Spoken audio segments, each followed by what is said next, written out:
High, কেমন আছো সবাই? দিনটা ছিল বিশ্বকর্মা পুজোর দিন, আর ওই দিন আমার যাওয়ার ছিল পিসির বাড়িতে। কারণ পিসির বাড়িতে ছিল পান্তা পুজোর নিমন্ত্রণ। পিসির বাড়ি যাব না এটা তো হতেই পারে না। গোটা একটা বছর আমরা বসে থাকি এই দিনটার জন্য, কবে এই দিনটা আসবে আর কবে পিসির বাড়িতেই পান্তা খেতে যাব। জানো তো, বাড়িতে পান্তা খাই না এমনটা না, খাই, কিন্তু এই পুজোর দিনের এই ভোগের পান্তাটা খেতে না দারুণ লাগে। আমি তো সারা বছর অপেক্ষা করে বসে থাকি কবে আসবে।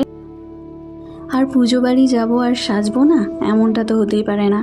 এখন যেহেতু সারাক্ষণ বাড়িতেই থাকা হয়, মানে নিজের ঘরেই থাকি, কোথাও সেরকম একটা বেরোনো হয় না, তাই সাজাগোজার ঝোঁকটাও না অতটা নেই। আর এখন যাচ্ছি, টোটোয় উঠে গেছি, আর এই পাশে আমার আছে একটা ছোট্ট বোনু, মামার মেয়ে।